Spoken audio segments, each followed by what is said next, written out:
অথচ পহেলগাঁও হামলায় সেখানে রীতিমতো দেখা গেছে অর্ধেকটা যদি মরে থাকে অমুসলিম, বাকি অর্ধেকটা মরেছে মুসলমান। আমার কাছে তার নামের লিস্ট আছে, আমি এখানে বসে দেখে দিতে পারি যে 26 জন মরেছে, 26 জনের 15 জন মুসলমান।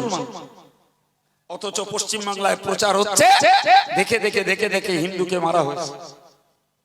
এই মিথ্যা রিপোর্ট ছড়িয়ে ছড়িয়ে সাংবাদিকদেরকে উস্কানি দেওয়া হচ্ছে।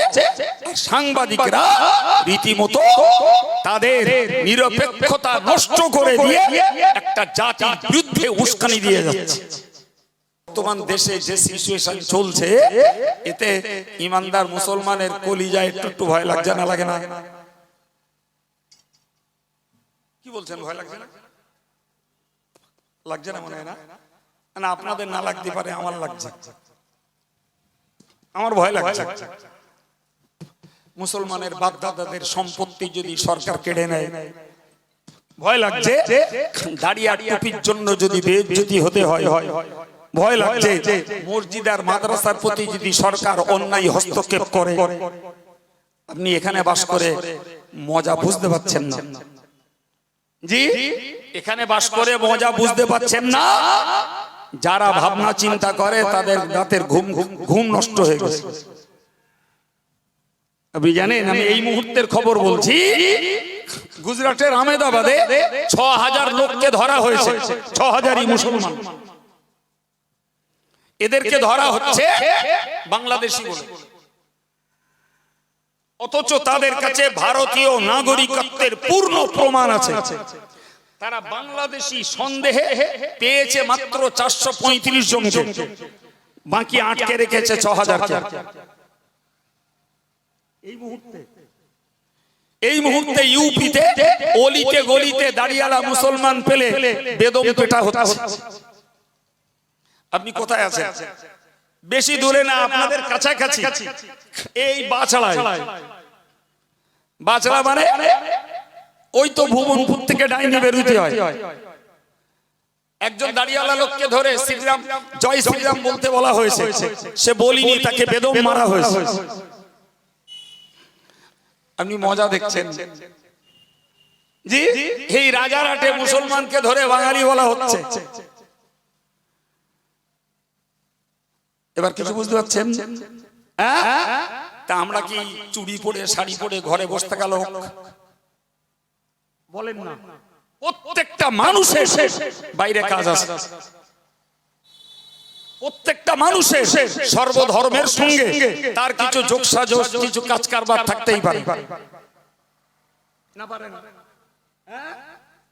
সুতরাং আমরা কলেমার ভাই, আমরা নামাজি, আমরা দাড়িওয়ালা, আমরা টুপিওয়ালা, এটাকে রক্ষা করব না এই অত্যাচারীদের কবলে নিজের ধর্মীয় অস্তিত্বকে নষ্ট করব, এ ভয় প্রত্যেকটা ইমানদার মুসলমানের এই পিরিয়ডে লাগা উচিত।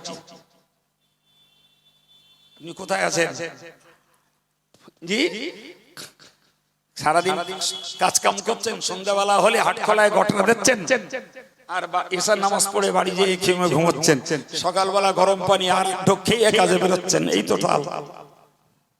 আপনি জানেন গত পরশু গাদি, জি, এই হাবড়াতে পাকিস্তানদের বিরুদ্ধে ভারতের গোয়েন্দা সৈন্য বিভাগ জয়লাভ করেছে। রিপোর্ট অনুযায়ী, সত্যি মিথ্যা আল্লাহ জানে, জি, এরা প্রকাশ্য রাজপথে বোমাবাজি করে জয় উৎসব পালন করেছে।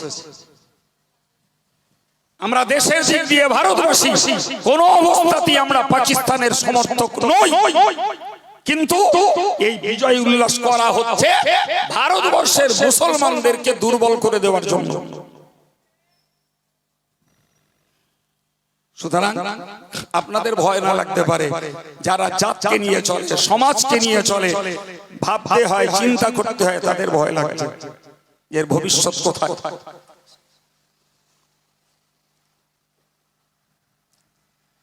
শুনেছেন শুনেছেন যে মুসলমানদের দাড়ি ছিঁড়ে নেব? শোনেন, ওই জন্যই বলেছি, সন্ধ্যেবেলা গরম পানি, সকালবেলা গরম পানি খাচ্ছেন, আর কিছু বোঝেন না। প্রকাশ্য গোটা বাংলা নয় সারা পৃথিবী প্রবাসী বাঙালিরা জানতে পারছে মুসলমানদের দাড়ি ছিঁড়ে নেবো, টুপি খুলে নেবো।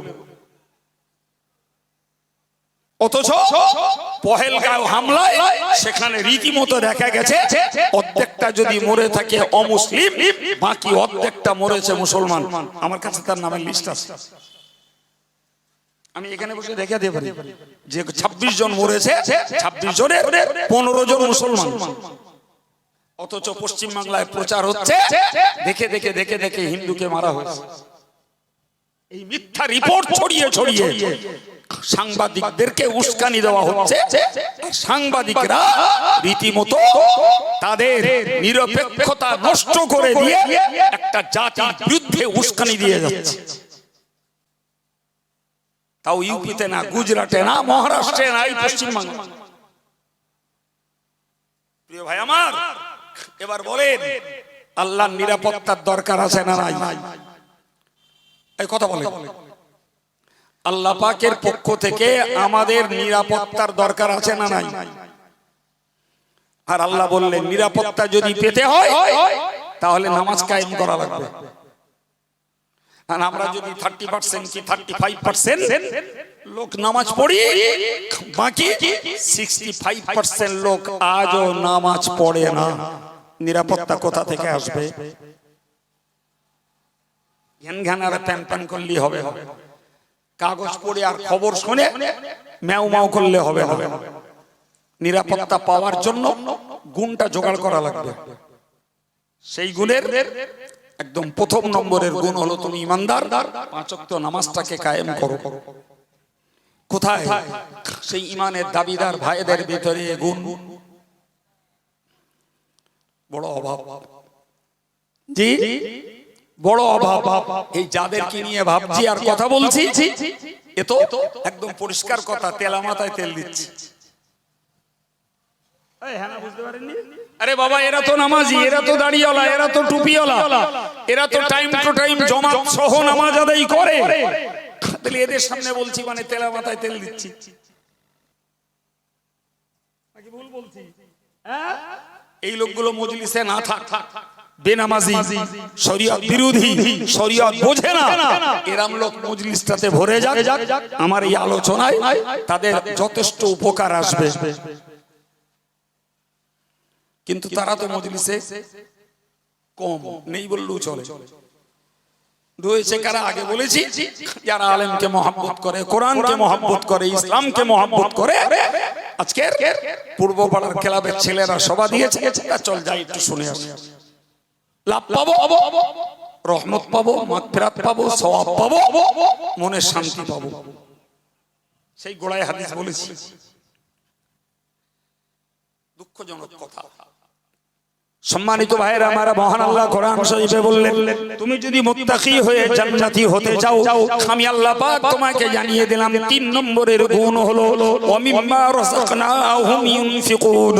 আমি আল্লাহ তোমাদেরকে যে অর্থ সম্পদ দিয়েছি, ওই অর্থ সম্পদ থেকে তোমরা আমি আল্লাহর রাহে দান করো। মনে রাখবেন ভাইরা আমার, এই দান নেওয়াটা মসজিদ ওয়ালাদের পেশা নয়, মাদ্রাসা ওয়ালাদের পেশা নয়, গরিব দিন দুঃখীদের এটি শুধু লোভ নয়, বরং প্রত্যেকটা ইমানদার মুসলমানকে মনে রাখতে হবে এই দান দেওয়াটা আমি মুত্তাকি হওয়ার জন্য আমার একটি মহৎ গুণ। কিছু লোকে মনে করে এটা হুজুরদের ব্যবসা, কিছু লোকে মনে করে এই করে এদের চলে। হতে পারে ভাই, আমি অস্বীকার করছি না, কিছু লোক আত্মসাৎ করে এই করে চালায়, হতে পারে, তার জন্য পার্সোনালি সে দায়ী। কিন্তু কোরআন যেখানে বলছে যে মুত্তাকি হওয়ার জন্য যতগুলি গুণ দরকার, তার মধ্যকার 3 নম্বর গুণ হলো আমি আল্লাহ তোমাকে যে পয়সা দিয়েছি তা থেকে তুমি দান করো। সে দানের একটা অংশ হলো যাকাত, যেটা দেওয়া ফরজ, আর একটা অংশ ফিতরা, কুরবানি, যেটা দেওয়া ওয়াজিব, আর একটা অংশ সাদাকা, যেটা দেওয়া মুস্তাহাব, আর একটা অংশ মান্নত, যেটা আদায় করা ওয়াজিব। এরপরে বাকি যেগুলো দান করে মানুষ ওগুলো নফল। তাহলে একজন অর্থশালীর জন্য যাকাত দেয়া ফরজ, ফিতরা দেওয়া ওয়াজিব, কুরবানি দেয়া ওয়াজিব, মান্নত করলে সেটা মেটানো ওয়াজিব, সদকা দেয়া মুস্তাহাব। জি, আর এর ঊর্ধ্বে নফল দান করা নফল। ভাই নফল তো দূরের কথা, ফরজটা আদায় করতেই মানুষ কার্পণ্য করে, কৃপণতা করে, কিন্তু ভাবে না, বোঝে না যে আমাকে অর্থ সম্পদ আল্লাহ দিয়েছেন।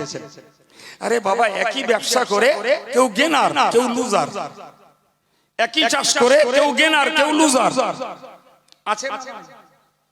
যে গেনার তাকে বোঝা উচিত আমার যে ভাইটা লুজার হয়েছে, যে ভাইটা লস খেয়ে গেছে, ও আমার মতো অর্থ ইনভেস্ট করেছে, ও আমার মতো মেহনত দিয়েছে, কিন্তু শেষ পর্যন্ত লস খেয়ে বাড়ি এসেছে। আল্লাহ আমাকে যথেষ্ট মুনাফা দিয়েছেন, তাহলে বোঝা উচিত খেদমত আর মেহনত আমারও ছিল, কিন্তু আল্লাহ দিয়েছেন, আমি পেয়েছি, ওকে আল্লাহ দেয়নি, ও পাইনি। এই বুঝটাও মানুষের নেই। যে লেখাপড়া শিখে চাকরি করে সে মনে করে এটা আমার ক্যালিভারিটি, আমার ক্যাপাসিটি। একবারও ভাবে না আমার অনেক ক্লাস ফ্রেন্ড ছিল, তারাও আমার মতো গ্রাজুয়েট, তারাও আমার মতো বিএড করেছে, তারাও আমার মতো ডিএলএড করে রেখেছে, অথচ তাদের নসিবে চাকরি জুটিনি, আমার নসিবে জুটেছে। সুতরাং চেষ্টা আমার থাকতেই পারে, মেহনত আমার থাকতেই পারে, কিন্তু আমার ভাগ্যে একটা চাকরি জোটা, এটা আমার আল্লাহর দান। একই মাঠে চাষ করছে, কেউ 5 কাঠা জমিতে সপ্তাহে 1 মণ পটল তুলছে, আর একজনের 10 কিলো হয় না।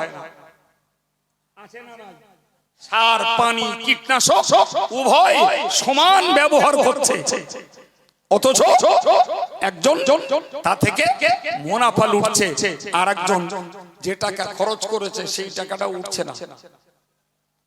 ঠিক না ভুল? তাহলে এদের বোঝা উচিত যে আমাকে দিয়েছেন কে? কে দিয়েছেন? আল্লাহ দিয়েছেন। ওই জন্য আল্লাহ বলেছেন অমিম্মা রাযাকনাহুম ইউনফিকুন, আমি যা দিয়েছি তা থেকে তুমি খরচ করো মসজিদের জন্য, তা থেকে খরচ করো মাদ্রাসার জন্য, তা থেকে খরচ করো তোমার আত্মীয় স্বজন প্রতিবেশী দিনদার দরিদ্র যারা, এদের পিছনে তোমরা খরচ করো। তবে মনে রাখতে হবে যাকাতের পয়সা মসজিদে চলে না, ফিতরার পয়সা মসজিদে চলে না, কুরবানির চামড়া বিক্রিত টাকা মসজিদে চলে না, সদকার পয়সা মসজিদে চলে না, মসজিদে চলে কেবল মাত্র ইমানদার মুসলমানদের নফল দান। ওগুলোর পাওনাদার গরিব, সেই গরিবের সূত্রে আমরা মাদ্রাসার দরিদ্র ছাত্রদের উদ্দেশ্যে দেই, তা না হলে ওর মূল পাওনাদার হলো গরিব। ভাই আল্লাহ বলছেন আমি দিয়েছি, তার থেকে দাও। ওইটাই আমাদের বিশ্বাস হয় না, আমরা মনে করি খাঁটি তাই খাই, খাঁটি তাই পাই। এখন ইমানদারের যদি এই হয় মূল নীতি যে খাঁটি তাই পাই আর খাঁটি তাই খাই, তাহলে আল্লাহ দিয়েছেন ওর বিশ্বাসের গোড়া নড়ে গেছে।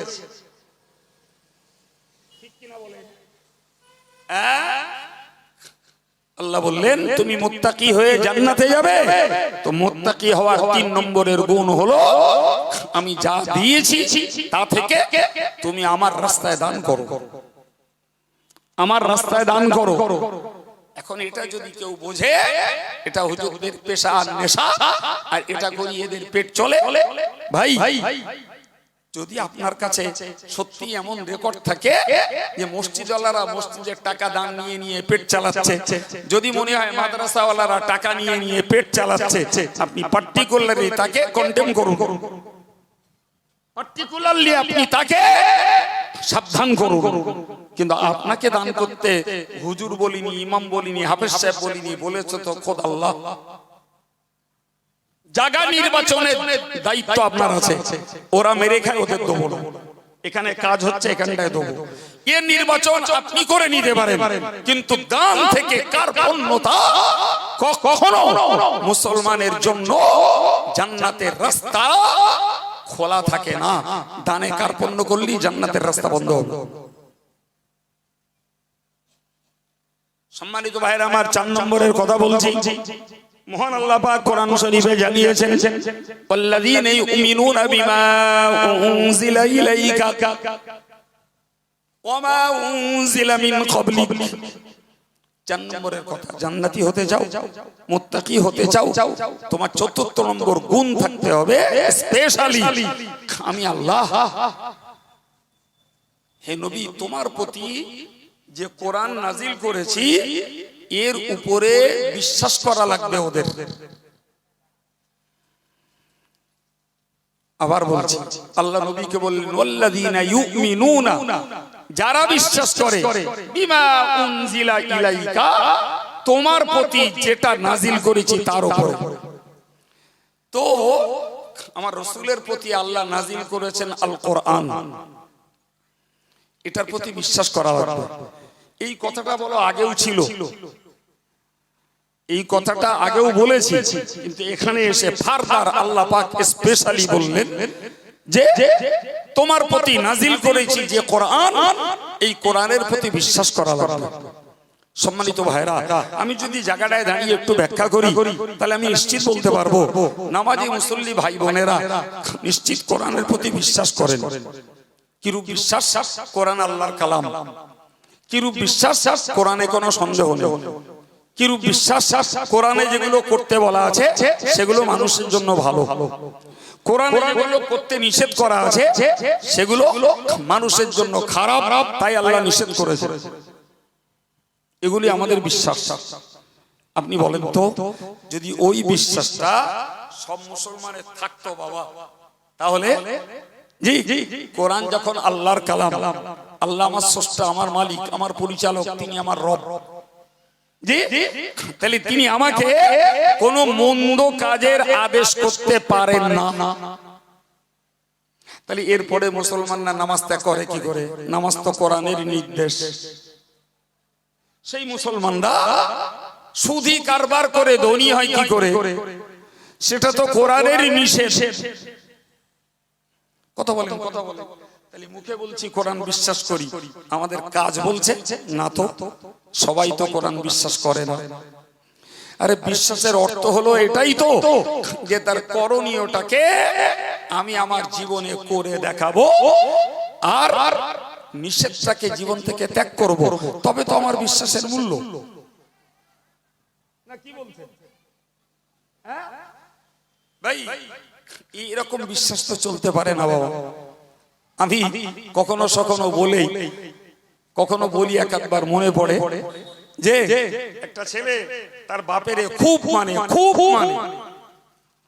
তো বাপ তার একদিন বললো, খোকা কাল সকালবেলা কুটুম আসবে, দুপুরবেলা কুটুম আসবে, জি তা তুই সকালবেলা উঠে ওই বাঁশ বাগানের পুকুর থেকে মাছ ধরে আনবি, দুপুরবেলা কুটুম আসবে, মাছটা পৌষ মাস। ছেলে বলছে, বাপ তোমারে আমি এত মানি, সে কথা বলা যাবে না বাপ, আমার কলজে কেটে দেখাতে পারতাম যে তোমার কি পরিমাণ আমি মানি, তবে বাপ এই পৌষ মাসের ঠান্ডায় ওই বাঁশতলার পুকুরি মাছ ধরা আমার দ্বারা সম্ভব না, তখন আমি মানি। আমি এ মানা হলো না চিনিবাজি করা হলো? বলেন আপনারা সমাজে এই কথাটা মেলান, আব্দুল কাইয়ুমের এই কথাটা। আমি কোরআন বিশ্বাস করি, নামাজ পড়ি না। কোরআন বিশ্বাস করি, গান বাদ দেই না। কোরআন বিশ্বাস করি, আমার মেয়েরা বেপরদায় ঘোরে। কোরআন বিশ্বাস করি, তাস বাদ দেই না। কোরআন বিশ্বাস করি, জুয়া বাদ দেই না। কোরআন বিশ্বাস করি, লটারি বাদ দেই না। কোরআন বিশ্বাস করি, পরের মাল ফাঁকি মারা বন্ধ করি। কোরআন বিশ্বাস করি, সমাজে ব্যভিচার বন্ধ। আমি কোরআন বিশ্বাস করি, অথচ পরের হক নষ্ট করা বন্ধ করি। কি কোরআন বিশ্বাস করা হলো? কি বলছেন বলেন? আমার আল্লাহ বললেন স্পেশালি, একদম বিশেষভাবে, আল্লাযীনা ইউমিনুনা বিমা উনজিলা ইলাইকা, ও নবী আমি আল্লাহ পাক তোমাকে জানিয়ে দিলাম তোমার প্রতি যে কোরআনকে নাজিল করেছি, এই কোরআনকেই কার্যত বিশ্বাস করা লাগবে। শুধু মুখের বিশ্বাস নয়, শুধু কলবের বিশ্বাস নয়, কার্যত ওইটাকে বিশ্বাস করা লাগবে। বড় দুঃখের সঙ্গে বলতে হয়, আজও মুসলিম সমাজে কোরআনটাকে কার্যত বিশ্বাস করার লোকের প্রচুর ঘাটতি। কোরআনকে সম্মান করে, চুমু দেয়, মাথায় তোলে, বুকে জড়িয়ে ধরে, এগুলো ভালো, এগুলো কোরআনের প্রতি আদব। এটা করা সওয়াবের কাজ, করো, অসুবিধা নেই, অসুবিধা নেই। কিন্তু ব্যাপারটা কি বলেন তো ভাই, ব্যাপারটা এরকম, একটা ছেলে আরবে থাকে, বাঙালির বাচ্চা, তা আরব থেকে একটা আরবি চিঠি এসছে, ধরে নেন। তা আরবি চিঠিটা নিয়ে তার বাপ মা খুব আনন্দিত, ভীষণ আনন্দ। চিঠিটা চুমু দিচ্ছে, মাথায় তুলছে, বুকে ধরছে। আমার বেটা আরবে থাকে, আরবিতে চিঠি লিখেছে, বাঙালির বাচ্চা। বাপ মার একটা বিরাট গর্ব, বিরাট আনন্দ, তাতে আবার আরবি চিঠি, নবীন দেশের ভাষা, বিরাট মহব্বত। এখন এই করতে করতে দু চারটে লোক সেখানে জড়ো হয়েছে, সবার সঙ্গে ফলাও করে, গল্প করে, বড় প্রসার করে বলছে যে আমার ছেলে আরবিতে আরবি চিঠি লিখেছে। মানে পাশ দিয়ে যাচ্ছিল আরবি বোঝা এক মওলানা, সে বলল ভাই কি হয়েছে? বলে এই ব্যাপার, কই চিঠিটা দেখি। চিঠিটা খুলেছে, খুলে দেখে চিঠিটা লিখেছে তার বন্ধুরা। জি, চিঠিতে লেখা আছে তোমার ছেলেটা অমুক তারিখের বুধবারের দিন মারা গেছে। এবার বলেন, ও চিঠি চুমু দেবে না মাথায় রাখবে না বুকে ধরবে, না চিঠি কোথায় যাবে আর ও কোথায় পড়ে থাকবে? বলেন, ও চিঠির যত্ন নেবে আর ও সেন্স ঠিক থাকবে?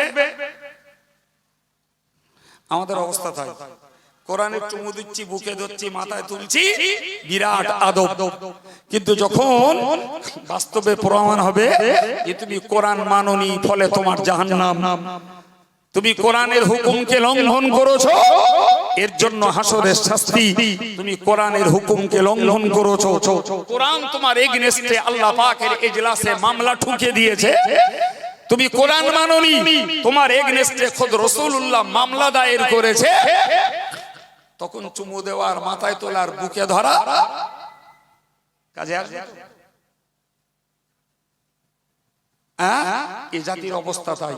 এরা কোরআনকে চুমু দিতে রাজি, বুকে তুলতে রাজি, মাথায় রাখতে রাজি, কিন্তু কোরআনে কি বলা আছে সেইটা বুঝতে আর সেইটা করতে, আর কোরআন যেটা নিষেধ করেছে সেইটা ছাড়তে এরা রাজি না। ভাই, এরূপ বিশ্বাস আর ভক্তিতে তো মুক্তি নাই বাবা। সম্মানিত ভাইরা আমার, এর পরের অংশে আল্লাহ বলেছেন তোমরা মুত্তাকি হয়ে জান্নাতে যেতে চাও, মুত্তাকি হয়ে তোমরা জান্নাত লাভ করতে চাও। আমি আল্লাহ পাক তোমাদেরকে বলছি, ওমা উনজিলা মিন ক্বাবলিক, শোনো না, প্রত্যেকটা ঈমানদার মুসলমানকে বিশ্বাস করা লাগবে ইতিপূর্বে তাওরাত কিতাব নাজিল হয়েছে, ওটাও আল্লাহর পাঠানো কিতাব। ইনজিল কিতাব নাজিল হয়েছে নবী ঈসার কাছে, ওটাও আল্লাহর পাঠানো কিতাব। ইতিপূর্বে নাজিল হয়েছে জবুর হযরত নবী দাউদের কাছে, ওটাও আল্লাহর পাঠানো কিতাব। এটাও তোমার বিশ্বাস করা লাগবে, কিন্তু মানা যাবে না। কি বলেছি জোরে বলে, বিশ্বাস করতে হবে। তাওরাত, জবুর, ইনজিল এগুলি আল্লাহর কিতাব, আল্লাহর কালাম, ওগুলো আল্লাহর বিধান, বিশ্বাস করতে হবে, কিন্তু একটিও মানা যাবে না। পৃথিবীতে যত নবী এসেছেন সকল নবীকে আল্লাহ পাকের নবী হিসাবে বিশ্বাস করতে হবে। সকল নবীকে মনে রাখবেন, কোন নবীকে অবিশ্বাস করে ঈমানদার থাকা যায় না। সকল নবীকে বিশ্বাস করতে হবে, কিন্তু হযরত মুহাম্মদ সাল্লাল্লাহু আলাইহি ওয়াসাল্লাম ছাড়া আর কোন নবীকে মানা চলবে না। তাদের মানার পিরিয়ড শেষ, তাদের শুধু বিশ্বাস করতে হবে এনারা আল্লাহর নবী, কিন্তু কোন নবীর জমানার কোন বিধান মানা চলবে না। মানতে হবে একমাত্র, শুধুমাত্র, কেবলমাত্র হযরত মুহাম্মদুর রাসূলুল্লাহ সাল্লাল্লাহু আলাইহি ওয়াসাল্লামের আদর্শ। ঠিক ততইব তাওরাত, জবুর, ইনজিল এগুলি আল্লাহর পাঠানো কিতাব, বিশ্বাস করতে হবে, কিন্তু মানতে হবে কেবলমাত্র আল কোরআনকে, আর নয়। প্রসঙ্গত আমি আপনাকে বলবো, ঠিক এই জায়গায় দাঁড়িয়ে জি একটা কথা আপনাকে বলবো। ভাই, দেশে প্রচুর দলমত আছে, প্রচুর দলমত আছে, জি, আর সব দলমতের সিম্বল আছে, ধর্মীয় সিম্বল।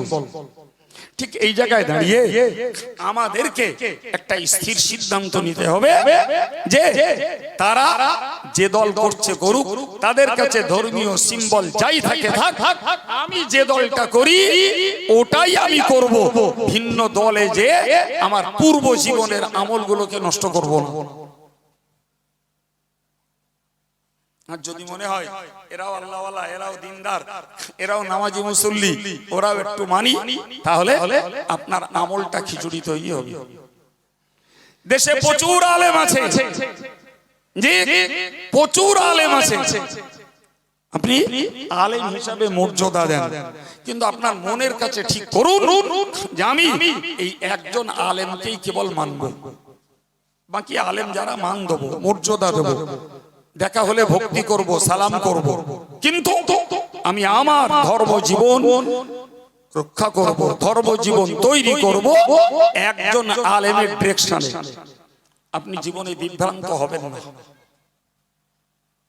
এই কথা বুঝতে পারছেন? আমাদের বড় দোষ হলো আমরা গড়ে সমান মনে করি, এ দলও ভালো, ও দলও ভালো, এ হুজুরও ভালো, ও হুজুরও ভালো। এ আমাদের বড় দোষ। এতে আমাদের জীবনের আমলের স্থিরতা থাকতে পারে না। ভাই, দেশ জুড়ে পীরের ছড়াছড়ি, এপার বাংলায় পীর, ওপার বাংলায় পীর। ভাই, পীর নামে বাজার জাত হওয়ার লোকের অভাব নাই, জি, আমি তাদের নিয়ে বার্তা সমালোচনা করছি না, কিন্তু আপনাদেরকে সাবধান আর সতর্ক করার জন্য বলছি, যত পীর জন্মাক না কেন, আপনি আপনার মনের কাছে যে পীরকে মেনে চলেন, আপনি ওই জায়গা থেকে হটে যান না। আপনাকে ঠকতে হবে, আপনাকে ঠকতে হবে। আমি কথাগুলো কেন বললাম, আবার একবার পিছনের কথাটা মনে করিয়ে দিচ্ছি। সব নবীকে বিশ্বাস করতে হবে, মানতে হবে এক নবীকে।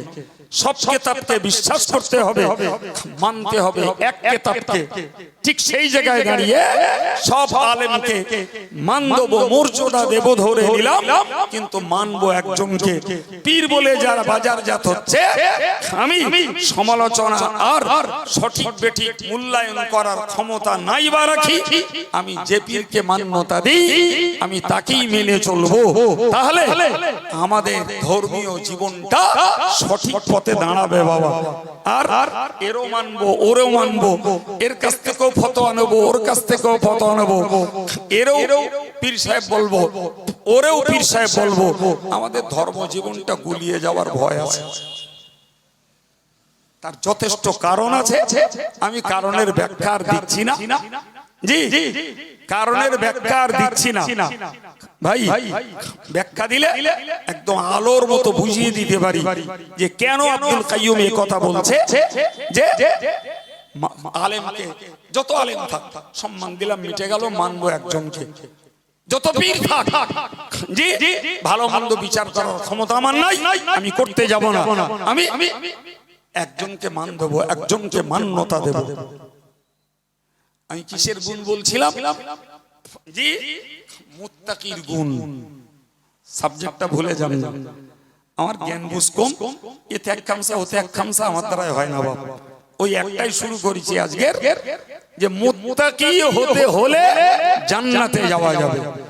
আর মুত্তাকির গুণ হলো নাম্বার 1 অদৃশ্যকে বিশ্বাস করা, নাম্বার 2 নামাজ কায়েম করা, নাম্বার 3 আল্লাহর দেওয়া সম্পদ থেকে আল্লাহর রাহে দান করা, নাম্বার 4 আল্লাহ পাক যে কোরআন নবীর কাছে পাঠিয়েছেন এই কোরআনের প্রতি নিষ্কলুষ বিশ্বাস রাখা, এবং ইতিপূর্বে যত কিতাব এসেছে সেই কিতাবগুলোকে বিশ্বাস করা, যত নবী এসেছে সেই নবীদেরকে বিশ্বাস করা, এগুলি মুত্তাকির গুণ।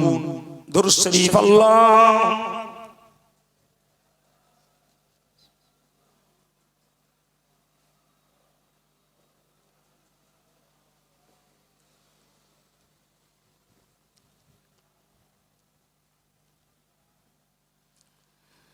কোথায় আছো গো আরব রবি হাবিব নবী পয়গম্বর তোমা বিহনে এহেন জগৎ দিবসে হইল অন্ধকার আল্লাহুম্মা সাল্লি আলা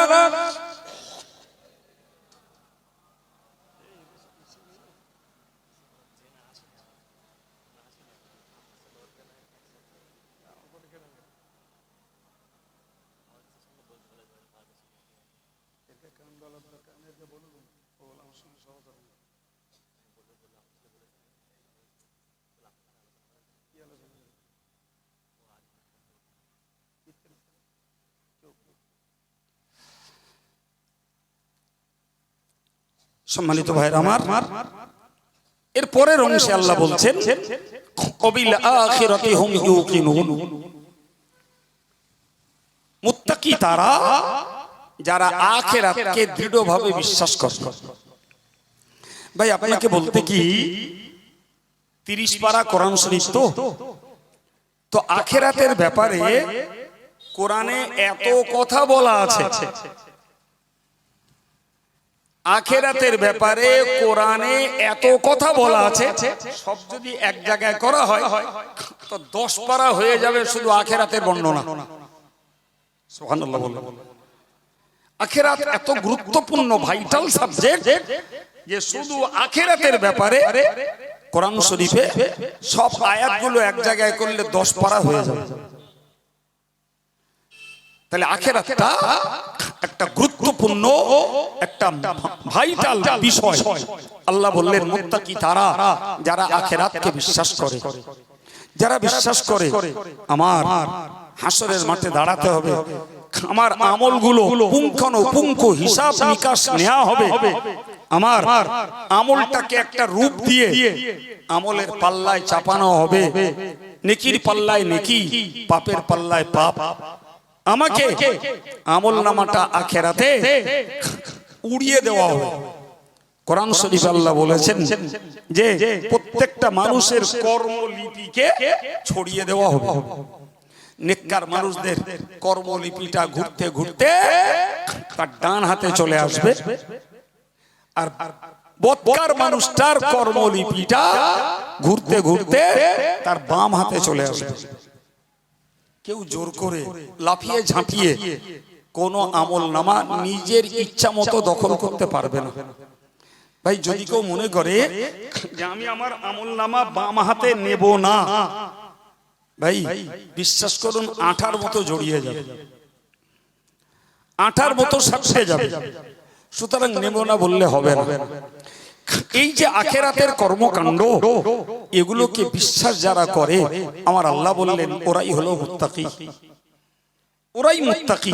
আর ওদের জন্যই আমি বানিয়েছি জান্নাত। সুবহানাল্লাহ বলুন। ওদের জন্যই আমি জান্নাত বানিয়েছি। সম্মানিত ভাইরা আমার, মনে রেখে দিন মহান আল্লাহ পাক কোরআন শরীফে এই গুণগুলো বলার পরে বললেন উলাইকা আলা হুদাম মির রাব্বিহিম। সুবহানাল্লাহ বলুন। এই গুণগুলো যাদের মধ্যে রয়েছে, অদৃশ্যকে বিশ্বাস করে, নামাজ যারা কায়েম করে, আমি আল্লাহর দেওয়া সম্পদ থেকে যারা আল্লাহর রাহে দান করে, যারা কোরআনকে বিশ্বাস করে, পূর্ব কিতাবকে বিশ্বাস করে, নবী মুহাম্মদকে বিশ্বাস করে এবং পূর্ব নবীদেরকেও বিশ্বাস করে এবং আখিরাতকে যারা দৃঢ়তার সঙ্গে বিশ্বাস করে, আমি আল্লাহ বলছি উলাইকা আলা হুদাম মির রাব্বিহিম, ওরাই হলো তাদের রবের হেদায়েতের প্রতি স্থায়ী। তাদের রবের দেখানো রাস্তায় তারাই কায়েম রয়েছে বলে প্রমাণিত। আলা হুদাম মির রাব্বিহিম, তাদের রবের হেদায়েতের উপরেই তারা প্রতিষ্ঠিত। সুবহানাল্লাহ। ভাই এই সার্টিফিকেট খোদা আল্লাহর দেওয়া, খোদা আল্লাহর দেওয়া যে এরা আমি আল্লাহর দেখানো পথেই তারা প্রতিষ্ঠিত। সুবহানাল্লাহ। আরো বললেন উলাইকা হুমুল মুফলিহুন, ওরাই হলো সফল কাম, ওরাই হলো বিজয়ী, ওরাই হলো জয় যুক্ত। জোরে বলুন, আর একটু জোরে সরে বলুন। সম্মানিত ভাইরা আমার, যারা সরাসরি আমার কথাগুলো শুনলেন, আমরা এই কথাগুলোকে একবার যদি নিজেদের জন্য ফিট করি তো মাশাআল্লাহ দেখতে পাবো আমরা অদৃশ্যকে বিশ্বাস করি, নামাজ কায়েম করি, আমাদের ক্ষমতা অনুযায়ী দান ধান করি, কোরআনকে বিশ্বাস করি, পূর্ব অন্য কিতাবকেও বিশ্বাস করি, নবী মুহাম্মদকেও বিশ্বাস করি, অন্য নবীদেরকেও বিশ্বাস করি এবং আখিরাতের প্রতি বিশ্বাস আছে বলেই আমরা ধর্ম করি। তাহলে আমরা হেদায়েতের উপরে প্রতিষ্ঠিত এবং আমরাই হলাম সফল কাম।